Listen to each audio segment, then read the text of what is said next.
Richard Amour, j'ai envie de saouler. Juste pour 2 minutes. Pour noyer mes soucis. La main est aboyée. Les types, j'ai envie de saouler. Pour noyer mes soucis. Juste pour 2 minutes. N'a me Manyo dongo tolo tega mepi mayamanenda manyutoko. Manyo ya araki tega mepi mayamanenda c'est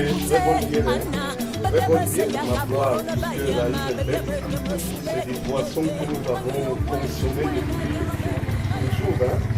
Et ça, c'est les meilleurs biens qui ont résisté à la concurrence. Vous voyez, il y avait des groupes comme la Beaufort, qui est devenu Beaufort Light, qui est devenu autre chose, mais la Eisenberg qui est restée dans la Gold Art. Ah ouais. Et c'est que les Allemands fabriquent de bonnes bières. C'est des consommateurs de bière. Et quand un Allemand se concentre à produire de la bière, c'est vraiment une bière de qualité. Bon, les Camerounais produisent autre chose qui est mieux que la bière. Ils produisent le tonton. Et je crois que les Camerounais tirent leur épingle du jeu. Oui, mais il y a toujours eu un souci au niveau de la fermentation. Ah, mais le tonton dur. Comment faire donc pour commercialiser cette boisson à l'échelle sous-régionale ou internationale? Je pense à DG que c'est là le problème, parce que le tonton, quand on ouvre la bouteille de temps en temps, exactement comme le whisky, l'alcool, le taux d'alcool disparaît, parce que cet alcool s'envole. Mais pour les autres, ils savent bien consommer, conserver leur boisson. Mais malheureusement, chez nous, le tonton aussi a un taux d'alcool très élevé. Ce qui fait que d'une manière ou d'une autre, on peut prendre ce taux d'alcool à profit. Ou alors il nous crée un handicap. Parce que l'alcool s'envole beaucoup plus quand il est concentré. Quand la concentration d'alcool est importante, cet alcool-là s'envole avec le vent. Mais quand il est dilué, il s'envole moins. Et quand il est dilué, le tonton n'a plus son goût.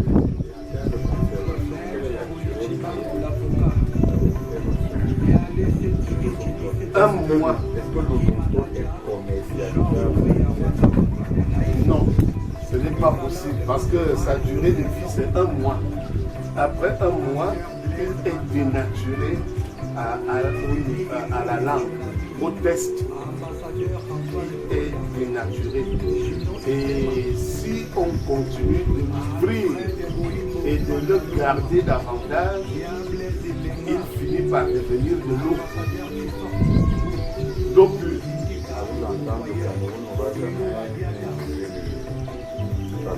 à moins ADG qu'on travaille sur la conservation. Et vous avez pointé ce problème du bois, c'est la conservation. Si on parvenait à conserver notre odontol, je vous assure qu'il gagnerait le prix dans tous les marchés internationaux parce que son alcool est pur. Qu'est-ce que vous pensez de ceux qui disent que l'alcool est un frein au développement? Frein au développement. Gravement à la santé. C'est pour ceux qui disent qu'une bière est égale à 3 ou 4 oui, en fait, le problème de consommation d'alcool ou de bière par rapport à l'économie peut avoir 2 conséquences. En effet, ceux qui pensent que c'est 2 ou 3 parfums ont raison parce qu'une bouteille de bière coûte effectivement 2 ou 3 parfums. Et celui qui se livre à la consommation exagérée de bière ne peut pas acheter des parfums. Donc, il ruine là l'économie qui peut permettre qu'il y ait un arrêt. Bon, mais d'un autre côté aussi, l'alcool nuit à la santé. à la santé parce que ceux qui consomment au maximum finissent par avoir des troubles de santé. Pour sortir de cet entretien, fixer la caméra et adresser un message à l'endroit des consommateurs. Quel est le conseil que vous pouvez donner à ceux-là qui s'investissent dans la consommation d'alcool? Merci à ADG pour cette opportunité que vous me donnez au cours de cette émission pour que je m'adresse au grand public, que je donne mon conseil d'expert. Moi, personnellement, je pense que sans vouloir que les uns et les autres cessent totalement de boire de l'alcool, qu'on diminue les quantités afin que cet alcool-là ne puisse pas nuire à la santé, ni gêner la production de l'économie nationale. Parce que nous avons des preuves que l'alcool nuit à la santé et quand on est malade, on ne peut plus produire des biens comme il faut pour soutenir l'économie nationale. Mais aussi quand on dépense beaucoup dans l'alcool, il est difficile qu'on trouve la stabilité dans nos familles et dans les obligations que l'on a personnellement. Et je ne parle plus des familles, je ne parle pas des couples, parce qu'il y a des obligations à satisfaire à tous les niveaux. Donc, réduire le taux d'alcool permet quand même de tirer son épingle du jeu pour ceux qui sont déjà des professionnels de la consommation. On ne peut pas leur interdire de boire, mais il faut boire moyennement, voir tel que autre chose soit possible à réaliser, tant au niveau de l'économie, tant au niveau de l'organisation familiale. Professeur, prenons un exemple sur votre propre personne. Combien de bières par jour? Je prends en moyenne 3 bières par jour.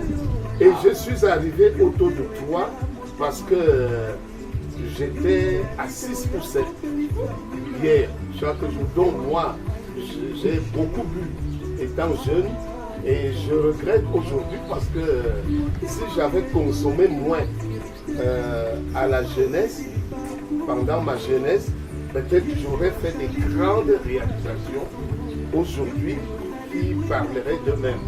Donc c'est pour ça que, en prenant exemple sur moi-même, je prie les autres de faire comme moi, c'est-à-dire de réduire les taux pour dégager des limites économiques et des bénéfices. Nous avons reçu dans le cadre de cet échange le professeur Aténégué. Rendez-vous à la prochaine pour un nouveau. Merci beaucoup.